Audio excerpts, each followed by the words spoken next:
We all have two lives. The second begins when you realize you only have one. This is a universal experience for all creative people, certainly actors, is that the constant rejection at the beginning. You have to get used to it and you have to get thick-skinned about it. You'll never win unless you also stand to lose. Everything is possible and nothing is guaranteed. Take pains, be perfect. I think a myth in the business is that we all have everything to choose from, is that we don't. I know I'm not like top of everybody's list. It's just you have to earn that place. But sometimes you might read something and think, I have read things and gone, wow, this is amazing. And I've chased it down and knocked on the door and people have said, actually, it's not you, Tom. We're thinking of someone different. And then my job is to keep knocking on the door and say, let me see if I can change your mind. I've been very diligent in my training and tried to listen to the advice of all my teachers and instructors as a student, as an academic, as a training actor, and I always wanted to do right by them. And I found myself, it's a very scary moment when you're a young actor. Most people find themselves in their early 20s, and everything is possible and nothing is guaranteed. If you're lucky enough, you have an agent and you start auditioning and they send you everything from period drama to Casualty to dairy milk commercials, and you are thrown into the business and thrown into it at the deep end, and there's no time for doubt or failure, except routinely. That's what happens to all of us.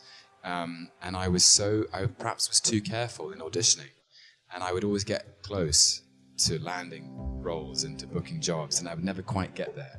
I mean, this is a universal experience for all creative people, certainly actors, is that the constant rejection at the beginning. You have to get used to it and you have to get thick-skinned about it. I got so exhausted, because at first you take it very personally. And I thought, well, no one's going to help me get there. The only person who can do this is me. I started preparing in a different way, and I sort of stepped up to the plate a little better, I think, because I could feel time sliding away, and I wasn't getting on with life. I just was sort of stuck in this rut of neither acting nor doing anything else. The experience of being in your 20s is so energetic, and I felt so stagnant, actually. So I just kind of changed everything up, and it worked. I'm lucky. I don't know that I've ever been able to do anything. I say it as a sort of, because I'm aware that it can be a strength, but it can also be a weakness, because the focus is obsessive. So when I go for something, I go for it at the expense of everything else. I love what I do, simply, and I feel so lucky that I'm allowed to do it, and that I get to do it for a living. And cinema and theatre have had such a profound effect on me in my life. And so I always, every time a new script or a new role comes along, I'm motivated by the thought I won't forgive myself if I don't give it everything. But I do try to choose different kinds of things, because I'm interested in the diversity of people and the complexity of people and the multiplicity we contain within us. I really think the thing that unites us all in the world is that we are constantly inconstant. And that inconstancy and that contradiction is something that I've always tried to explore with my characters, because I think that we contradict ourselves all the time. There's the Walt Whitman poem, The Song of Myself. I am large, I contain multitudes. I contradict myself. We all have two lives. The second begins when you realize you only have one. So I'm not wasting any time. And the thing is that, with negativity, they are like clouds that pass across the sun. They will pass, like they're just feelings, you know what I mean? And it's important not to dwell on them and just move past it. There is so much, I find, maybe it's my nature, but there's just so much about life that's amazing. And when you kind of key into that, nobody has an easy ride, that's for sure. And it's about to get hard, I'm sure. But it also gets better, and the point about going through those experiences is you just have to sort of go, well, it is what it is, and it will pass, and you tap into like how amazing stuff is. It's pretty cool.